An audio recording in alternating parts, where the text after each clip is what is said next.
اے اسلام کی مقدس شہزادیوں، اپنے بڑے بالوں کی نمائش کے لیے تم اس قدر سرگردہ نظر آتی ہو، اس قدر کو اللہ اکبر کوشا نظر آتی ہو۔ یہ تمہارے بال تمہاری قبر میں جھڑ جائیں گے، یہ تمہاری آنکھیں اسے قبر کے بچھو کھائیں گے، حشرات الارض اسے کھائیں گے۔ اور اللہ کے رسول تو یہاں تک فرماتے ہیں آج عورتیں اپنے حسن کا غلط استعمال کر کے کبھی کسی غیر محرم لڑکے سے محبت کا پیغام دیتی نظر آتی، پیار و محبت کے نام پر اجنبی لڑکوں سے دوستی کرتی نظر آتی، اور یہ آج فیشن بن چکا ہے، اسے عیب نہیں سمجھا جاتا۔ وہ عورتیں کان کھول کر سن لے جو لوگوں سے غلط تعلقات قائم کرتی ہیں۔ فرمایا گیا جن عورتوں نے دوسرے مردوں سے تعلقات قائم کرنا تو بہت بڑا جرم ہے، ایک مرتبہ اپنا ہاتھ کسی دوسرے مرد کے ہاتھ میں دیا ہوگا، اس عورت پر اللہ اس کی قبر میں 99 سانپ مسلط فرمائے گا، اور اس میں سے ایک سانپ کی طاقت کا عالم یہ ہوگا کہ وہ سانپ اگر سانس لے دنیا میں، وہ سانپ اگر دنیا میں سانس لے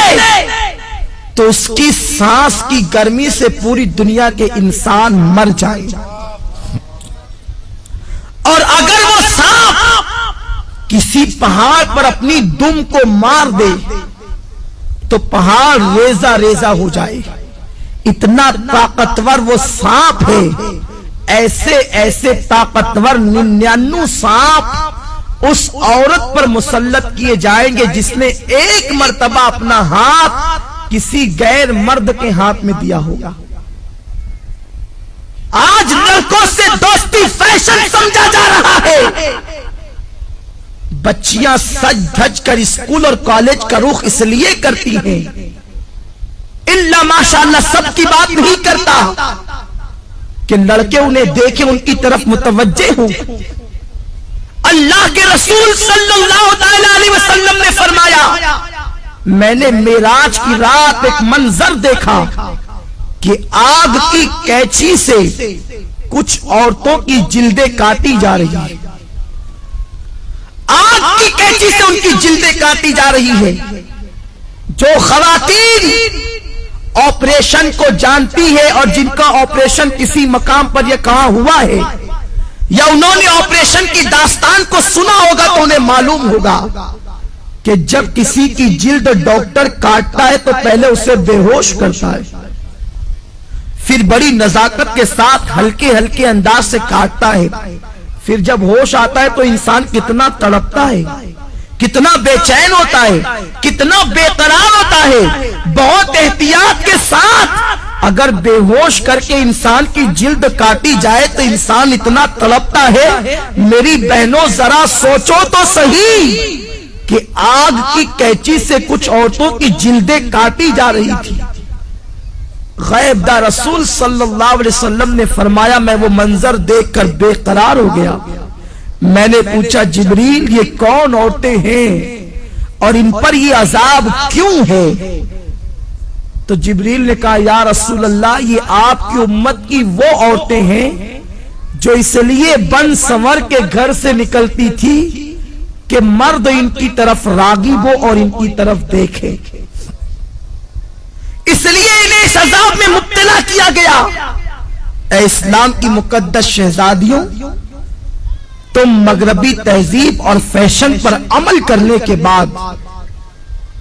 بہت زیادہ کامیاب نہیں ہو سکتی، بہت زیادہ کامران نہیں ہو سکتی۔ اور سنو یہ دنیا ایسی بدترین جگہ ہے، یہ دنیا ایسا بدترین مقام ہے، یہاں کوئی کسی کا نہیں۔ جب تک تمہاری جوانی تمہارے پاس ہے ہر آنے والا تمہارے قریب آنے کی سوچے گا، تمہارے حسن کو پھول کی طرح جو حسن اللہ نے عطا کیا ہے اس کو مل دینے کے بعد وہ ایسا غائب ہوگا کہ پھر تمہیں کہیں نظر نہیں آئے گا۔ آج کل یہ باتیں بھی سننے میں آ رہی ہے کہ یہ چیز بھی فیشن بنتی جا رہی ہے کہ ایک عورت شوہر کے ہونے کے باوجود دوسروں کی طرف نگاہ کرتی ہے یا دوسروں کے بہلانے پھسلانے پر، کبھی زیور کے لالچ دینے پر، کبھی دولت کی لالچ دینے پر، کبھی کاروں میں اور بائک پر گھومنے کی لالچ دینے پر عورتیں پھسل جاتی ہے۔ دراصل غلطی عورتوں کی نہیں ہے، اس لیے کہ یہ بیچاری ناقص العقل ہے، بہت جلدی کسی کے پھندے میں آ جاتی ہے، بہت جلدی کوئی نے استعمال کر جاتا ہے، بہت جلدی کوئی نے یوز کر لیتا ہے۔ مگر میری بہنوں، میری بات کا برا نہ ماننا، میں تمہارے نبی کا نواسا اور تمہارا چھوٹا سا بھائی ہوں، میں تمہاری خیر خواہی کے لیے یہ باتیں عرض کر رہا ہوں، ورنہ عورتیں یہ نہ کہیں کہ منبر پر بیٹھ کر ہم سے یہ کیا باتیں کہی جا رہی ہے۔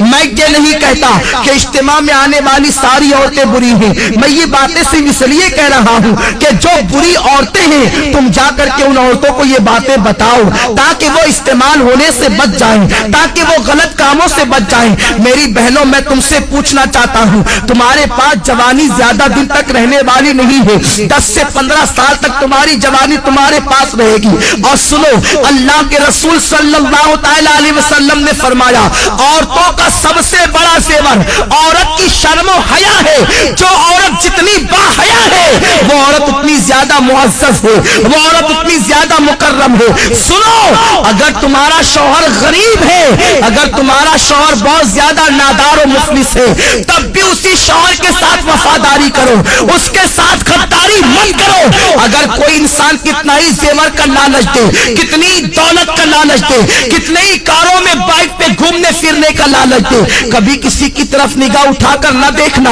اس لیے کہ اگر دنیا کے اندر کسی کے زیور کے لالچ میں پھنس کر، اگر کسی دنیا دار انسان کی لالچ میں آ کر تم اپنی آبرو کا سودا کر بیٹھو گی، تم اپنی عزت کا سودا کر بیٹھو گی، سب کچھ چلا جائے گا، دنیا میں عزت بھی چلی جائے گی اور آخرت میں تم جہنم کا ایندھن بنو گی۔ اور اگر تم نے اپنی عزت کو سنبھال کر رکھا، اپنی حیا کو سنبھال کر رکھا اور غریب شوہر کے ساتھ تم نے وفاداری کے ساتھ اپنے شوہر کے ساتھ وفاداری کی، تو نبی کا فرمان سنو، میرے آقا فرماتے ہیں، جو عورت اپنے غریب شوہر کے ساتھ وفاداری کے ساتھ رہتی ہے، اپنی آبرو کا سودا نہیں کرتی، ایسی عورت کو اللہ میری بیٹی فاطمہ کے ساتھ بغیر حساب و کتاب جنت میں داخل فرمائے گا۔ اب اگر تم بغیر حساب و کتاب جنت میں داخل ہونا چاہتی ہو سیدہ فاطمہ کے ساتھ، تو اپنی آبرو کا سودا نہ کرنا، کسی کے لالچ دینے میں نہ آنا۔ یہ زیور کیا حیثیت رکھتے ہیں، زیوروں کی کیا حیثیت ہے، سونے چاندی کی کیا حیثیت ہے، اچھے لباس کی کیا حیثیت ہے، کاروں کی کیا حیثیت ہے، دنیاوی سواریوں کی کیا حیثیت ہے۔ جب تمہاری موت آئے گی تو سن لو، بڑھاپے میں مرنا ضروری نہیں ہے، جوانی میں بھی تمہیں موت آ سکتی ہے۔ اللہ اکبر، جب تمہیں موت آئے گی، اگر تم نے اپنی حیا کو بیچ کر زیورات حاصل کیے ہوں گے، یہی زیورات تمہارے بدن سے نکال لیے جائیں گے۔ اچھے اچھے لباس تم نے جو جمع کیے ہوں گے، وہ لباس بھی تم سے چھین لیا جائے گا اور تمہیں کیا پہنایا جائے گا؟ سادہ سا، سمپل سا 2 گز سفید کپڑا، جسے دنیا کفن کہتی ہے، وہ کفن تمہارے